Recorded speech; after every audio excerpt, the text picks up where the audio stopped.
నమస్తే ఆదర్శ్ గారు. నమస్కారం. రీసెంట్‌గా మనం వచ్చిన కేసెస్ చూస్తే హ్మ్. ఒక సమ్ మినిస్టర్ కొడుకు పోక్సో కేసులో లోపలికెళ్ళినాడు. హ్మ్. మళ్ళీ వితిన్ 1 వీక్‌లో బయటకొచ్చాడు. ఇంకో influencer fun bucket Bhargav still 20 years jail శిక్ష పడింది. అదే కేసులో స్టిల్ ఇప్పటికీ జైల్‌లో ఉన్నాడు. ఇక్కడ సేమ్ 2 పోక్సో కేసులే, ఇద్దరు ఇలాంటి వ్యక్తులే. కానీ ఒకరు 1 వీకే బయటకొస్తారు. కొంతమంది అయితే సంవత్సరాల తరబడి జైల్లో ఉంటారు. ఇది ఇది ఎక్కడ ఇంకా సమానంగా రాదర్ దెన్ మనం అంటే వాటిని రేషనలైజ్ చేయకుండా డైరెక్ట్‌గా మనం వాటిని ఏదైతే బ్యాక్‌గ్రౌండ్ ఉందో, బ్యాక్‌గ్రౌండ్‌లో ఎవిడెన్సెస్ కానియండి, ఫ్యాక్ట్స్ కానియండి, లేకపోతే కేసు యొక్క సమాచారం కానియండి, ఇవన్నీ చూసిన తర్వాతే జడ్జ్ చేయాలి. బేసిక్‌గా దేర్ ఆర్ 2 థింగ్స్. ఒక కేసు ఇప్పుడు 2 కేసులు తీసుకున్నారనుకోండి. 2 కేసుల్లో ఫ్యాక్ట్స్ వేరే ఉంటాయి. లేదంటే ఆ లోపల ఉన్న మ్యాటర్ కానివ్వండి, ప్రొవైడ్ చేసిన వీటిని ఏమంటారు కేస్ షీట్స్ కానివ్వండి, ఇవన్నీ డిఫరెంట్‌గా ఉంటాయి. ఆ డిఫరెంట్‌గా ఉన్న దాన్ని బట్టి 1 ఇయర్, 2 ఇయర్స్, 3 ఇయర్స్, 4 ఇయర్స్ అనేది డిపెండ్ అయి ఉంటుంది. Rather than political individual, rather than money individual. POCSO case పెడితే ఎన్ని రోజులు పడుతుందండి మినిమం జైలు శిక్ష? మినిమం పడుతుంది. But that what I'm trying to conclude, rather than procedural, rather than దీనికంటే అందులో ఉన్న ఏదైతే ఎవిడెన్స్ కానివ్వండి, ఫ్యాక్ట్స్ కానివ్వండి, షీట్స్ కానివ్వండి, దీన్ని బట్టి తీసుకునే ఛాన్స్ ఎక్కువ ఉంటుంది. Rather I know one personal case. ఇప్పుడు ప్రజెంట్ హ్యాండిల్ చేస్తున్న కేసెస్లో కూడా ఏదైతే మనం మార్జినల్గా మనం చూసేది రెండే చూస్తాం. ఒకటి, ఆ వ్యక్తి మిస్టేక్ చేశాడు, రాదర్ దాన్ ఏ వ్యక్తి అయినా ఆ వ్యక్తి మిస్టేక్ చేశాడు, జైలుకి వెళ్ళాడు, ఆ జైల్లో ఎంతసేపు ఉన్నాడు, దాని తర్వాత బయటకు వచ్చిన ఫ్యాక్ట్ చూస్తాం. Court procedure no one check. కోర్టుకి ఇప్పుడు ఆ కోర్టు పర్సన్ ఎవరు వెళ్ళారు, ఎవరు ఏ అడ్వకేట్ ఏ ఎవిడెన్స్ సబ్మిట్ చేశాడు, సబ్మిట్ చేసిన తర్వాత ఎన్ని రోజులు హీరింగ్ అయింది, హీరింగ్ అయిన తర్వాత ఏమేమి బయటకు వచ్చాడు అనేది we won't check. What we check only the gap. అంటే మనం స్టార్టింగ్ చెక్ చేస్తున్నాము, మధ్యలో గ్యాప్ చెక్ చేస్తున్నాము, ఎండింగ్ చెక్ చేస్తున్నాము. That's it. సో కొన్నిసార్లు అసలు పోక్సో కేసులో బెయిలే రాదు. కొన్నిసార్లు కంపల్సరీగా ఎందుకు బెయిల్ వస్తుందంటే ఎవిడెన్సెస్లో ఏదో ఒక గ్యాప్ ఉండడం వల్లనో, లేకపోతే 14 డేస్లో వాళ్ళు మళ్ళీ బయటకు వచ్చేసి ఇది చేయడం జరుగుతుంది. సో దట్ డిపెండ్స్ అపాన్ ఏదైతే ప్రొసీజర్లో జరుగుతుంది కానివ్వండి. అది మనం ఒకవేళ what we are trying to conclude here, ఏదైతే లోపల ఉన్న ఫ్యాక్ట్స్ అయినా తెలుసుకోవాలి, లేదంటే మధ్యలో ఉన్న గ్యాప్స్ ఎక్కడ జరుగుతుందని తెలుసుకోవాలి. ఇప్పుడు మీరు చెప్పిన 2 సినారియోస్ ఉన్నాయా, 2 సినారియోస్లో మనకు స్టార్టింగ్ తెలుసు, ఎండింగ్ తెలుసు. బయటకు అంటే తప్పు చేశాడు, మిస్టేక్ చేశాడు, బయటకు వచ్చాడని తెలుసు, కానీ లోపల ఏం జరిగింది అనేది no one knows. Case facts మనకు ఐడియా ఉన్నాయా? కేస్ ఫ్యాక్ట్స్ అంటే లోపల ఏం జరిగింది, ప్రొసీజర్ అనేది ఐడియా లేదు, జడ్జి ఏం మాట్లాడనేది ఐడియా లేదు, కేస్ లైవ్లో అది అక్కడ ఏం జరిగింది అనేది ఐడియా లేదు. సో మనకు ఫ్యాక్ట్ని ఎండింగ్ని బట్టే కాకుండా ఏదైనా ఆ మార్జినల్ ఏదైనా మీరు నాకు చెప్పగలిగితే అప్పుడు ఏదైనా it would be easy. Only థింగ్ని 2 విషయాల మీద అండర్స్టాండ్ చేసుకోకుండా అలా. Court procedure is different. Lawyer అనిపించుకున్నారులేండి. అంటే ఇప్పుడు పోలీసులు ఉంటారు చాలామంది, మీ దగ్గరికి చాలా కేసెస్ వస్తూ ఉంటాయి కాబట్టి ఆల్మోస్ట్ 20,000 కేసెస్ అనేది 20,000 క్లయింట్స్ వచ్చారు కాబట్టి బేసిక్గా పోలీసులు ఏం చేస్తుంటారంటే ఎవరైనా కేసు పెట్టడానికి వెళ్ళినప్పుడు కానీ, లేకపోతే ఎఫ్ఐఆర్ ఫైల్ చేయడానికి కాపీ ఇవ్వమని చెప్పినప్పుడు కానీ, పోలీస్ స్టేషన్లో ఓన్లీ అంటే పోలీస్ స్టేషన్ గడప దాటక ముందు ఒకలాగా, గడప దాటిన తర్వాత ఒకలాగా, స్టేషన్కి 2 చూసుకుందాం ఇలా చెప్తూ ఉంటారు. సో అలాంటి కేసెస్ ఏమైనా మీ దగ్గరికి రావడం జరిగిందా? There was one particular case. ఎక్కడైతే ఒక లేడీ ఉన్నారు, ఆ lady she was very fear to, అంటే ఆవిడ సింగిల్ పేరెంట్. సో దేర్ అంటే వాళ్ళ సన్స్ ఇద్దరు settled in US. Okay. So అక్కడ వచ్చే ప్రాబ్లం ఏంటంటే there was some petty case. ఏదో నైబర్స్తో గొడవ, డైలీ రమ్మంటున్నారు, కూర్చోమంటున్నారు, వెళ్ళిపోతున్నారు, డైలీ రమ్మంటున్నారు, కూర్చోమంటున్నారు, వెళ్ళిపోతున్నారు, మార్నింగ్ టు ఈవినింగ్ సేమ్ జరుగుతుంది, same schedule for 3 days. So అక్కడ సొల్యూషన్ ఏం చేయాలి, ఐదర్ సుపీరియర్తో ఎవరైనా మాట్లాడాలి, అక్కడ ఉన్న హెడ్ కానిస్టేబుల్ కానీ వీళ్ళు కానీ ఆవిడని ఆపేస్తారు, కూర్చోమంటారు, అంతే. ఇంకా 24 hours, 48 hours అలా నెక్స్ట్ డే అలా జరిగిపోతుంది.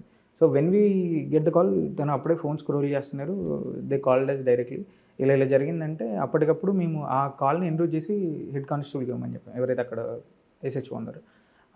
ఆ మాట్లాడిన తర్వాత జరిగింది ఏంటంటే అసలు ఎఫ్ఐఆర్ అవ్వలేదు, అక్కడికి రిటర్న్ కంప్లైంట్ ఏదో చిన్న షీట్ వచ్చింది, దాన్ని మీద తీసుకోలేదు. 24 hours కూడా క్రాస్ అయిపోయింది, వాళ్ళు ఇంకా ఏం చేయలేదు. అప్పుడు దెన్ వీ స్పోక్ టు డైరెక్ట్గా ఎవరైతే ఆ ఏరియా సిపి ఉన్నారో ఆయనతో మాట్లాడి మళ్ళీ then we return back. So ఇక్కడ కామన్ మ్యాన్కి అడగడానికి కావాల్సిన రైట్ ఏదైతే ఉందో అది ఇన్ సర్టెన్ సేమ్ ఏరియాలో, సేమ్ పోలీస్ స్టేషన్ పరిధిలో జరగట్లేదు. That we need to accept. ఎక్కడైతే అదే పోలీస్ స్టేషన్లో అదే అక్కడే జరగకపోవడానికి 2 రీజన్స్. ఒకటి, అడగలేకపోవాలన్న భయం, అంటే అడిగితే ఏమవుతుందో, కూర్చోమన్నారు కదా చూద్దాం అని వెయిట్ చేయడం ఒకటి. రెండోది వీళ్ళు మళ్ళీ ఏదైనా నా మీద రిటర్న్ ఇంకేదైనా చేస్తారేమో అన్న భయం ఒకటి. దీని అంతటికి రీజన్ ప్రైమరీ కావాల్సిన ఏంటంటే మీ హక్కులు మీకు తెలియకపోవడమే కదా. సో నన్ను ఇంతసేపు కూర్చోబెడుతున్నారు కదా, వాట్ ఈస్ ద రీజన్? లేదంటే మీరు మీరు మీరు మీ దగ్గర కంప్లైంట్ ఉంది, మీకు పిలిచే అధికారం ఉంది, మీరు పిలిచారు, ఇప్పుడు కూర్చోబెట్టారు, కూర్చోబెట్టి నేను ఉండను వెళ్ళిపోతా అంటారు, పంపరు, కొడతారు, వాట్ నెక్స్ట్? నేను అదే అన్నాను, దానికి మీ దగ్గర ఉన్న ప్రైమరీ ఇన్ఫర్మేషన్ మీకు తెలియాలి కదా. సో ఫర్ ఎగ్జాంపుల్ అదే ప్లేస్లో ఒక లాయర్ ఉన్నాడు అనుకోండి, లాయర్ ఏం చేస్తాడు, ఆయనకి నాలెడ్జ్ ఉంటుంది అంతే. లాయర్ అంటే that not a bombastic thing. లాయర్కి కావాల్సిన ఆ లాకి సంబంధించిన నాలెడ్జ్ ఆయన దగ్గర ఉంటుంది.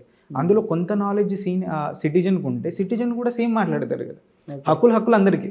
నేను లాయర్ అయినా నేను పౌరున్నే, ఆవిడైనా సేమ్ అదే పౌరుడు, అదే సేమ్ స్టోరీ, అదే హక్కులు అందరికీ వస్తాయి. బట్ ద రీజన్ నా హక్కులు నాకు తెలియకపోవడం ఒకటి, అడ్వకేట్గా ఆయన హక్కులు కానీ రాజ్యాంగంలో ఆయనకి ఇచ్చిన హక్కులు కానీ తెలియడం ఒకటి. రెండే రీజన్స్. సిటిజన్స్ ఏదైతే ప్రైమరీగా తెలుసుకోవడానికి వాళ్ళ హక్కులు వాళ్ళు తెలుసుకోవడానికి ప్రయత్నమే చేయాలి ఇటువంటి సమస్యలను చేయాలంటే. లేదు అంటే అడ్వకేట్స్ కానివ్వండి, లేకపోతే సిస్టంలో ఎవరైనా హెల్ప్ చేసే వాళ్ళు ఉంటే వాళ్ళ త్రూ అయినా వాళ్ళకి సంబంధించిన హక్కులు తెలుసుకొని వెళ్ళడం ఒకటి. ఓకే, ఒక భారతదేశ పౌరుడిగా ముఖ్యంగా తెలుసుకోవాల్సినటువంటి 5 హక్కులు ఏముంటాయండి? 5 హక్కులు ఎలాగో రాజ్యాంగంలో చెప్పినవి సేమ్, మళ్ళీ స్టార్టింగ్ నుంచి అలా కాకుండా ఇన్ఫర్మేషన్ వైజ్గా ఫస్ట్ లీగల్గా కానీ ఒక సమస్య ఒక పర్సన్కి వస్తే లీగల్గా ముందు ఆయనకి ఇవి వర్తిస్తాయి అనేది ముందు తెలుసుకోవాలి. లేదు ఒక ల్యాండ్ ఇష్యూ వచ్చింది, ఈ ల్యాండ్ ఇష్యూ వస్తే నేను ఎంఆర్ఓ దగ్గరికి వెళ్ళాలి, లేకపోతే ఎస్ఆర్ఓ దగ్గరికి వెళ్ళాలి, ఎక్కడికి వెళ్తే నా పని అవుతుంది అన్న ఈ ప్రొసీజర్ అది ఉంటుందో ఇది మాత్రమే చాలా టఫ్ ఇండియాలో. ఇండియాలో దీనికంటూ సపరేట్గా ప్రిస్క్రైబ్ చేసి ఏదీ లేదు. ఫర్ ఎగ్జాంపుల్ ఒక రైతు ఉన్నాడు అనుకోండి, ఆ రైతుకి బార్డర్ ఇష్యూ వచ్చింది, ఇంకొక ఆయనతో వచ్చింది, ఆయన ఇంకో దగ్గరికి వెళ్ళి సర్వే చేయించుకోవాలి, సర్వేని పెట్టించుకోవాలి, సర్వే చేస్తే పని అయిపోద్ది. ఆపోజిట్ ఆయన సర్వేకి రావట్లేదు, ఎన్ని సంవత్సరాలు అవుతుంది అట్లేదు, సింపుల్. ఇలాంటి విషయాలకు అప్పుడు ఏం చేస్తారు, మళ్ళీ కోర్టుకు వస్తారు, కోర్టులో డిలే ప్రొసీజర్ జరుగుతుంది, మళ్ళీ అక్కడి నుంచి మళ్ళీ రావాలి. మళ్ళీ అట్లీస్ట్ రైతు అనే ఆయనకి ఈ ప్రొసీజర్ అంతా చెప్పేవాళ్ళు ఎవరు అంటున్నాను. ఫస్ట్ అసలు ఈ ఇష్యూ వస్తే ఇది ఇట్లా సాల్వ్ అయిపోద్దండి, లేదంటే ఈ ఇష్యూ వస్తే ఇట్లా సాల్వ్ అయిపోద్ది అని చెప్పడానికి ఎవరైనా ఉండాలి కదా. సో అందుకోసం ఈ platform. So as simple as it. Maybe divorce cases కూడా చాలా వచ్చుంటాయి బేసిక్గా. అవును, డివోర్స్ కేసెస్లో ఎక్కువగా ఎవరు నష్టపోతుంటారండి, భార్యనా భర్త? ఇద్దరు నష్టపోతారు. డివోర్స్ అంటేనే ఇద్దరు. ఇప్పుడు ఇద్దరు ఏదైతే ఆ బంధం ఉందో అది తెగినప్పుడు అది రివర్స్లో ఇద్దరికి తాగుతుంది. అందులో ఆడమగానే తేడా ఉండదు. ఈ మధ్య మోడీ గారు ఒక వీడియో పెట్టిన తర్వాత ట్రోల్స్ ఎక్కువ జరిగాయి. కొంతమందితో అయితే సారీ చెప్పించుకోవడం జరిగింది. మెటా వీడియోని తీసేసినా కూడా 4-5 అవర్స్, దాని తర్వాత మళ్ళీ మెటా కూడా సారీ చెప్పడం జరిగింది. సో ఈ మధ్య కాలంలో సోషల్ మీడియా ఎక్కువ అయిపోయింది కాబట్టి కొంతమంది ఏంటంటే డైరెక్ట్గా మన గురించి మాట్లాడడం, మన గురించి ట్రోలింగ్ చేయడం, బ్యాడ్గా మాట్లాడడం, బ్యాడ్ పోస్టులు పెట్టడం, ఈవెన్ కొంతమంది ఇన్స్టాగ్రామ్లో తిట్టడం, ఇట్లాంటివి చేస్తూ ఉంటారు.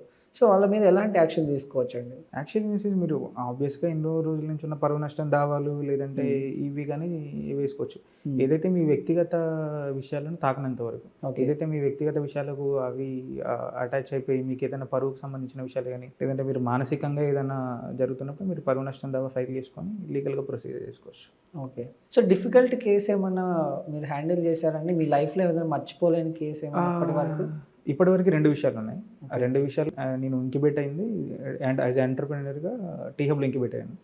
సో ఒక వ్యక్తి నాకు మార్నింగ్ అంటే రోజు we use to get lot of calls, ఎండ్యూట్ చేస్తూ ఉంటాము, టీమ్స్కి ఎండ్యూట్ చేస్తూ ఉంటాము. సో అలా వచ్చిన కాల్స్లో ఒక ఆయన మార్నింగ్ ఎర్లీ మార్నింగ్గా కాల్ చేశారు. కాల్ చేసి సార్ ఇట్లా నేను మిమ్మల్ని కలవాలనుకున్నాను, నేను ఆల్రెడీ టీ హబ్ దగ్గర ఉన్నానని చెప్పారు. సో పీపుల్ ఎలాగో వస్తుంటారు కాబట్టి సరిగ్గా అక్కడ గేట్ పాస్ ఉంటుంది, you need to take the gate pass. అక్కడ మీకు ఏదైతే ఆ టోకెన్ నెంబర్ ఉంటుందో మీరు ఆ టోకెన్ నెంబర్ రేట్ చేయండి, అక్కడ మా టీం ఉంటారు, మిమ్మల్ని సజెస్ట్ చేస్తారు, అన్నీ చేస్తారు అని చెప్పారు. లేదు నేను మీతోనే కంపల్సరీగా మాట్లాడాలి, నాకు మీరే అది చెప్పాలని చెప్పారు. ఓకే అని చెప్పాను. నేను స్టార్ట్ అయిపోయి నేను అంటే నేను ఎల్బీనగర్ రాసాయి నుంచి రావాలి. సో అక్కడి నుంచి స్టార్ట్ అయిపోయి ఇక్కడికి వచ్చేటప్పటికి ఆయన మళ్ళీ 2-3 సార్లు కాల్ చేశారు. అరే ఎందుకు అన్నిసార్లు చేస్తున్నారు, ఎలాగో టీం ఉంటుంది సపోర్ట్ చేస్తారు, అప్పటికే మాకున్న లోపల ఉన్న అడ్వకేట్ టీం ఉంటారు, వాళ్ళు మాట్లాడితే వాళ్ళు సొల్యూషన్ ఇచ్చేస్తారు అనుకున్నాను. అప్పటికి నేను ఆ టీఎబ్ రీచ్ చేసరికి వాళ్ళు 2 అవర్స్ అయిపోయింది. అక్కడికి వెళ్ళిన తర్వాత ఆయన రమ్మన్నాను, లోపలికి వచ్చిన తర్వాత చూస్తే ఈ వాజ్ ఓన్లీ వేరింగ్ స్లిప్పర్స్ వేసుకున్నారు, చేతిలో ఒక చిన్న సంచి పట్టుకున్నారు.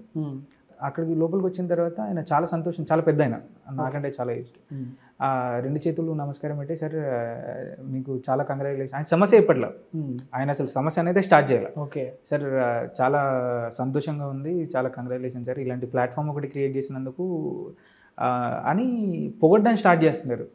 అంటే ఆయన ఆయన అప్పుడు నేను అడిగాను, సార్ మీరు ఎక్కడి నుంచి వచ్చారు ఏంటని అడిగితే, నేను విజయవాడ అవతల ఎక్కడో అక్కడి నుంచి 100 కిలోమీటర్స్ ఉంటుంది, నేను ఆ ఊరు నుంచి 2 రోజులు ట్రావెల్ చేసి ఇక్కడికి వచ్చానని చెప్పారు. మరి ట్రావెల్ చేసినప్పుడు ప్రాబ్లం ఏదన్నా ఉందంటే ప్రాబ్లం ఏం లేదు ఆయనకి. ఆయనని కదిలించింది ప్లాట్ఫామ్ ఆ రోజు అన్న రోజు అదొకటి నేను స్ట్రాంగ్గా ఫిక్స్ అయిపోయాను. అంటే ఎట్టి పరిస్థితుల్లో ఎన్ని కష్టాలు వచ్చినా ఎంత అవాంతరాలు వచ్చినా ప్లాట్ఫామ్ని మాత్రం ఆపకూడదు. ఓకే. సో అది నా మైల్ స్టోన్, ఆయన నాకు ఇచ్చిన ఇన్స్పిరేషన్ అది. సో సెకండ్ది ఏదైతే నేను చూసానో, ఒక ఆవిడ చాలా ఏజ్, ఆవిడ 70 to 80 ఉంటుంది, ఆవిడ కళ్ళు కూడా సరిగ్గా కనబడట్లేదు. వాట్సాప్ మెసేజ్ వచ్చింది, నేను వీడియో ఓపెన్ చేయగానే ఆ ముసలావిడ దండం పెట్టి ఆవిడ ప్రాబ్లం చెప్పడం స్టార్ట్ చేసింది. అంతా చెప్పింది, కట్ చేసింది, అయిపోయిన తర్వాత సరే సొల్యూషన్ ఏదైనా ఉంటే ఎప్పుడు అనిపించింది. కానీ నాకు అక్కడ కనబడింది ఏంటంటే, ఏదో ఒక నెంబర్ ఉంది, లేకపోతే ఏదో ఒక యాప్ ఉంది, లేకపోతే ఏదో ఒకటి ఉంది, దీనికి చేస్తే వీళ్ళు ఏదో చేస్తారు అన్న నమ్మకంతో ఆవిడ ఒక వీడియో పంపించడం, లేకపోతే ఆవిడ ఒక చేసింది. ఆవిడకి 78 years ఉంటాయి. ఈ 2 inspirations. Cases always cases, judiciary always judiciary. కానీ మనల్ని ఇన్స్పైర్ చేసి నడిపిన 2 విషయాలు అయితే, ఈ 2 విషయాలు నన్ను కదిలించిన విషయాలు. ఓకే. అంటే ₹1 అడ్వకేట్ అనే ఐడెంటిటీ మీకు లేకపోయినా కూడా ఇలాగే సర్వీస్ అందించే వాళ్ళ మీరు? ₹1 అడ్వకేట్ అనేది ఓన్లీ మాధ్యమం మాత్రమే. మనం ఏదైతే పీపుల్కి చేయాలనుకున్న సర్వీస్, లేకపోతే నేను ఇంతసేపటి నుంచి మీకు చెప్తున్న భయం ఏదైతే పారదోలాలి అనుకున్న విషయం ఏదైతే ఉందో, ఆ విషయానికి సంబంధించిన ఇది మాత్రమే ట్యాగ్. అంటే సేమ్ ప్రీవియస్గా నేను యూపీఎస్సీ సివిల్ సర్వీసెస్ చేద్దాం అనుకున్నాను. The motto is self. Motto అంటే మీరు ఐఏఎస్ అయ్యాక ఏదో చేద్దాం అనుకున్న విషయం కాకుండా service it's main motto. Either అది ఎల్ఎల్బి కానివ్వండి, ఐదర్ అది ఐఏఎస్ యూపీఎస్సీ నేను రాసి ఐఏఎస్ఐ కానివ్వండి. నేను ఇప్పుడు ప్రాక్టికల్గానే జడ్జికి ప్రిపేర్ అవుతున్నాను, ఏదైతే జూనియర్ సివిల్ జడ్జికి ప్రిపేర్ అవుతున్నాను. అక్కడికి వెళ్ళిన తర్వాత కూడా ఇది కమర్షియలైజ్ చేయలేం కదా. So the main service it self, ఏదైతే అన్సెంట్రలైజ్డ్గా డీసెంట్రలైజ్డ్గా ఉన్న దీన్ని అన్నిటికీ ఒక సెంట్రలైజ్ సిస్టమ్ లాగా దీన్ని తయారు చేయాలనేది ఈ విషయం. సో దీని విషయంగానే NITI Aayog, AIC, Atal incubation centre, Atal incubation మిషన్స్ని కలిసాము. సో వాళ్ళకున్న ఏదైతే 56 to 57 సెంటర్స్లో ఆల్ ఓవర్ ఇండియాలో దీన్ని లీగల్ సర్వీసెస్ని లాంచ్ చేయాలని ట్రై చేస్తున్నాం ఇండియాలో. అంటే ఇప్పుడున్నటువంటి సిచ్యువేషన్స్లో ఒక అడ్వకేట్కి మినిమంలో మినిమం ఫీజు ఎంత తీసుకుంటారంటే, కన్సల్టేషన్ ఫీజే 2,000 నుంచి 10,000 లక్షలు తీసుకునే వాళ్ళు కూడా ఉన్నారు. సో వాళ్ళ దగ్గర నుంచి మీకు ఇలాంటి థ్రెటనింగ్స్ కానీ, లేకపోతే మిమ్మల్ని భయపెట్టడం అట్లాంటి కాల్స్ ఏం రాలేదండి? ₹1 మీరు చేస్తున్నారు కాబట్టి. సో ఈ విషయంలో నేను మా అడ్వకేట్ ఫెటర్నిటీ అందరికీ చాలా థ్యాంక్స్ చెప్పుకోవాలి. బట్ ఐ డోంట్, అంటే ఇప్పటివరకు అయితే అలాంటివి ఏం రాలేదు. దే ఆర్ ఆల్, ఇంకా చెప్పాలంటే they are getting supporting. So ఏదైతే నిజంగా సర్వీస్ చేయాలనుకున్న వాళ్ళు ప్లాట్ఫామ్లో ఉన్నారు. 200 people ఎవరైతే ఎన్రోల్ అయి ఉన్నారో, దేర్ ఆల్, అంటే వాళ్ళంతటా వాళ్ళే ఇది ఒక ప్లాట్ఫామ్ ఉంది, జనాలు మనకు కనెక్ట్ అవుతారు, లేదంటే ₹1 మనం కూడా లీగల్ సొల్యూషన్స్ ఇవ్వచ్చు అన్న ఉద్దేశంతోనే వచ్చిన వాళ్ళే. Okay. So there is no threatenings, no calls, nothing. Okay. Serious allegation ఏమైనా చేశారా మీ మీద ఇప్పటి వరకు? సీరియస్ అలిగేషన్ అదే అంటున్నాను. ఏదైతే ఈ ప్లాట్ఫామ్ నుంచి మేము ఇంత బిల్డ్ చేసామో, అడ్వకేట్ కమ్యూనిటీ ఇట్ సెల్ఫ్ ఇప్పుడు ప్లాట్ఫామ్లో ఉంది. ఓకే. సో అందరం మైత్రిభావంతో ముందుకెళ్తున్నాం. సో ₹1 అడ్వకేట్ మీరు స్టార్ట్ చేసినప్పుడు మీ ఫ్యామిలీ రెస్పాన్స్ ఎలా ఉందండి? అంటే మీకు డబ్బులు కన్సల్టేషన్ ఫీజు రాదు అనే ఒక మైండ్ సెట్ ఉంటుంది కదా, సో అలా ఏమైనా ఫీల్ అయ్యారా? సో ప్రీవియస్లీ దీనికంటే నేను ముందు ఐసిఐసిఐ బ్యాంక్లో నేను మేనేజర్గా వర్క్ చేశాను.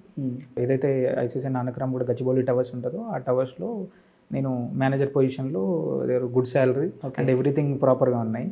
ఏదైతే ఈ ప్లాట్ఫామ్ స్టార్ట్ చేసిన తర్వాత నేను జాబ్ రిజైన్ చేసి, ఏదైతే అప్పటికే నేను చేస్తున్న వర్క్ని కానీ, లేకపోతే మల్టిపుల్గా నేను చేస్తున్న యాక్టివిటీస్ అన్నింటినీ కాదని చెప్పి బయటకు వచ్చి మరీ ప్లాట్ఫామ్ స్టార్ట్ చేశాను.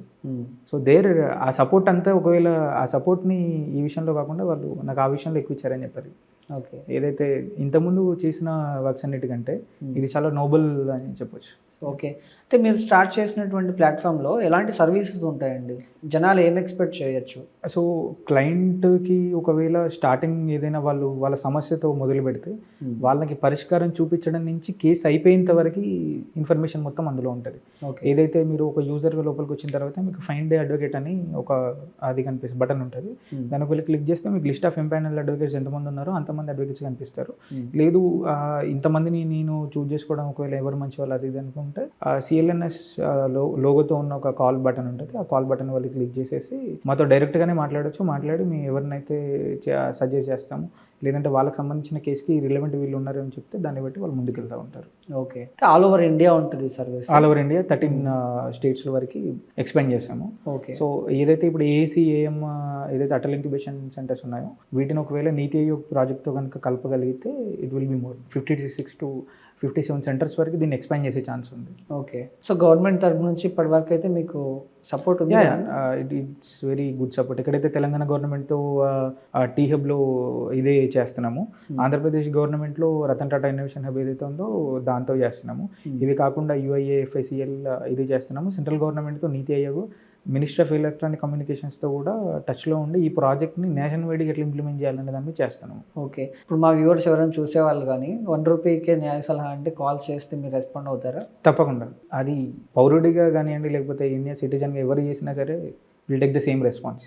ఓకే. సో మొత్తానికి మీరు చేసే సర్వీస్ ఏదైతే ఉందో చాలా అది ఇంకా ఎలా అంటే ఇప్పుడున్నటువంటి రోజుల్లో మీరు అన్నట్టు ఈ లా గురించి తెలుసుకోవాలి, చాలామందికి లా అవేర్నెస్ లేదు. అంటే ఈ మధ్య కొంచెం అట్లీస్ట్ కొన్ని బేసిక్స్ అన్న తెలుసుకుంటున్నారు. 498 అంటే ఏంటి, లేకపోతే డివోర్స్ మెయింటెనెన్స్ ఎలా ఫైల్ చేయొచ్చు, రకరకాలవన్నీ, పోలీసులు మనల్ని కొడితే మనం ఏం చేయాలి, మనకి ఎలాంటి ఉంటాయి అనేవి చిన్న బేసిక్స్ అనేవి అట్లీస్ట్ తెలుసుకుంటున్నారు. బట్ మీరు ఏదైతే ప్రాబ్లమ్ని ఒక డైరెక్ట్గా అడ్వకేట్తో షేర్ చేసుకొని వాళ్ళ నుంచి సలహా తీసుకోవడం అనేది ఇంకొంచెం అది ఇంకా అనదర్ స్టెప్. మీరు దాన్ని ₹1 ఇస్తున్నారు అనేది చాలా గ్రేట్ థింగ్ అండి. Thank you for coming. Thank you so much అండి. Thank you so much.